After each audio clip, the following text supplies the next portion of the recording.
2 अक्टूबर 2025 को गाजियाबाद के link road थाने में एक महिला पहुंचती है। घबराते हुए वो पुलिस वालों से कहती है कि मेरा नाम पूजा है और मेरे पति योगेश कई दिनों से लापता हैं। मैंने उन्हें हर जगह तलाश करने की कोशिश की लेकिन उनका कुछ भी पता नहीं चला, इसलिए आप लोग किसी भी तरह से उन्हें खोज निकालिए। अब इतना सुनते ही पुलिस वाले उनसे पूछते हैं कि आपके पति क्या करते हैं, कहाँ रहते हैं और कौन सी तारीख से वो लापता है। तब पूजा बताती है कि वो एक फैक्ट्री में काम करते हैं और पार्ट टाइम बाइक टैक्सी चलाते हैं। 24 सितंबर को उनके पास एक कॉल आई थी, जिसके बाद वो हापुड़ के लिए निकल गए और फिर वापस नहीं लौटे। इतना सब सुनने के बाद पुलिस योगेश की गुमशुदगी की रिपोर्ट दर्ज करती है और तत्काल योगेश की तलाश में जुट जाती है। इलेक्ट्रॉनिक सर्वेलांस की मदद से पुलिस लगातार योगेश को तलाश करने की कोशिश करती है। 2 अक्टूबर से 5 अक्टूबर की तारीख आ जाती है लेकिन योगेश का कुछ भी पता नहीं चलता। लेकिन फिर 8 अक्टूबर को पुलिस को एक सूचना मिलती है। पता चलता है कि पिलखुआ के जंगलों में एक बाइक लावारिस हालत में पड़ी हुई है और जैसे ही पुलिस को यह सूचना मिलती है, पुलिस की एक टीम जंगल की तरफ रवाना होती है। वहां पहुंचने के बाद बाइक की जब जांच की जाती है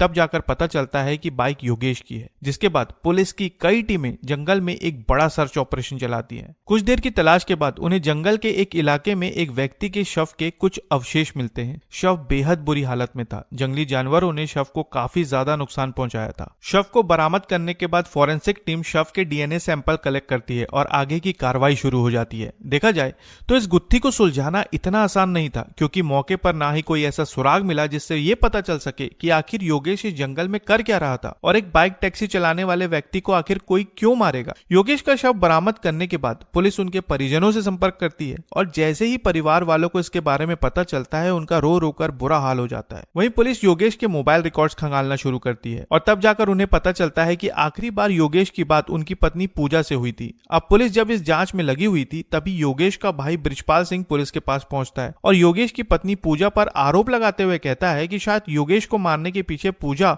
और आशीष का हाथ है। वो आगे कहता है कि योगेश का अपनी पत्नी पूजा के साथ लंबे समय से आशीष नाम के व्यक्ति को लेकर झगड़ा चल रहा था। इस जानकारी के बाद पुलिस तत्काल योगेश की पत्नी पूजा और आशीष को हिरासत में लेकर पूछताछ शुरू करती है। मीडिया खबरों के अनुसार पूछताछ के दौरान कुछ ऐसी बातें सामने आती है जिसे जानकर हर किसी के होश उड़ जाते हैं। पता चलता है कि योगेश की शादी 2013 में पूजा नाम की लड़की से हुई थी। योगेश एक फैक्ट्री में काम करता था और पार्ट टाइम वो बाइक टैक्सी चलाता था। शादी के बाद उसकी शादीशुदा जिंदगी बहुत बढ़िया चली और कुछ समय बाद दोनों के 2 बच्चे हुए। हंसते खेलते इनका जीवन चल रहा था। लेकिन फिर अचानक सोशल मीडिया के माध्यम से पूजा की बात किसी सुखदेव नाम के व्यक्ति से होने लगी। असल में सुखदेव कर्नाटक में एक टावर लगाने वाली कंपनी में काम करता था और आशीष भी उस वक्त कर्नाटक में रहकर सुखदेव के साथ काम किया करता था। अब हुआ ये कि पूजा और सुखदेव की फोन पर लंबी लंबी बातें होती थी। लेकिन फिर एक दिन दोनों का ब्रेकअप हो गया, जिसकी वजह से सुखदेव बेहद ज्यादा निराश रहने लगा। इसके बाद उसने आशीष को पूजा का नंबर दिया और कहा, यार मेरी गर्लफ्रेंड से ब्रेकअप हो गया है, तुम किसी भी तरह से पूजा से बात करके मेरी सुलह करवा दो। आशीष ने कहा, ठीक है, मैं कोशिश करता हूँ। फिर आशीष पूजा से बात करने लगा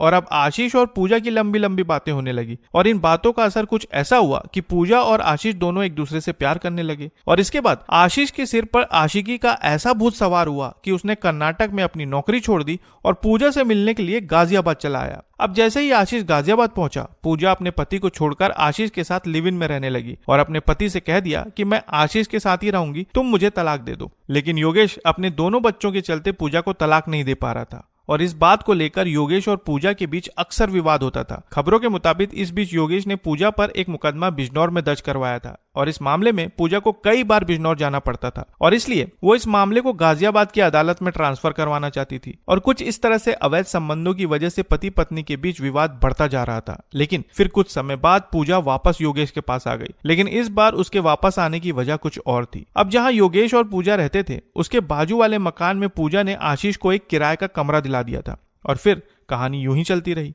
आशीष को लेकर दोनों के बीच अक्सर विवाद होता और बार बार पूजा योगेश से तलाक की मांग करती रहती। आखिरकार पूजा ने अपने पति को हमेशा के लिए रास्ते से हटाने का प्लान बना लिया। पूजा को अपने परिवार से कुछ जमीन मिली थी जिसे बेचकर उसने बैंक में कुछ रुपए जमा कर रखे थे और इसके बाद उसने आशीष से कहा कि योगेश को हमेशा के लिए रास्ते से हटाना होगा। फिर दोनों ने मिलकर योगेश को रास्ते से हटाने के लिए चंद्रपाल और प्रवीण नाम के व्यक्ति को पूरे 1 लाख रुपए की सुपारी दी और सुपारी मिलते ही दोनों अपने काम पर लग गए। सबसे पहले 13 सितंबर को योगेश को बिजनौर बुलाया गया और प्रवीण को तस्वीर दिखाकर कहा गया कि इसे मानना है। लेकिन बिजनौर में प्रवीण को योगेश मिला ही नहीं, जिसके बाद 15 सितंबर को योगेश को फोन किया गया और कहा गया कि आशीष के कमरे में पूजा का कुछ सामान रखा है, उसे आकर ले जाओ। लेकिन उस दिन भी योगेश वहां पर नहीं आया। योगेश को मारने का 2 बार प्रयास हो चुका था, लेकिन दोनों बार ये लोग फेल हो गए। इसके बाद 24 सितंबर को पूजा अपने घर से निकल गई और रात के वक्त उसने योगेश को फोन किया कि मैं पिलखुआ के पास हूं, मुझे वहां से पिक कर लो। इसके बाद रात के वक्त जब योगेश वहां पहुंचा तो पूजा के साथ आशीष को देखकर वो बुरी तरह से भड़क गया। लेकिन इससे पहले कि वो कुछ कर पाता, पीछे से चंद्रपाल ने उस पर हमला कर दिया। अचानक हुए इस हमले की वजह से योगेश हड़बड़ा गया और सीधा जंगल की तरफ भागने लगा। इसके बाद चंद्रपाल, आशीष और पूजा उसका पीछा करते हुए जंगल के अंदर चले गए और फिर योगेश को दबोचकर उस पर ताबड़तोड़ हमला किया गया, जिसकी वजह से उसकी सांसें हमेशा के लिए थम गई। इस घटना को अंजाम देने के बाद योगेश के मोबाइल को झाड़ियों में फेंक दिया गया और सभी के सभी वहां से निकल गए। इसके बाद पूजा 2 अक्टूबर को थाने पहुंची और योगेश की गुमशुदगी की रिपोर्ट दर्ज कराई। देखा जाए तो इस मामले को सुलझाना इतना आसान नहीं था, लेकिन यूपी पुलिस की सूझबूझ ने इस पूरे मामले का खुलासा कर दिया और फिर से इस कहानी ने मेरठ की मुस्कान की याद दिला दी। वैसे इस मामले पर आप क्या कहना चाहेंगे कमेंट बॉक्स में जरूर बताएं और नई खबरों के लिए चैनल को सब्सक्राइब करना ना भूलें। तो फिर मिलते हैं साथियों बिल्कुल एक नई खबर के साथ, तब तक के लिए आपका बहुत बहुत धन्यवाद।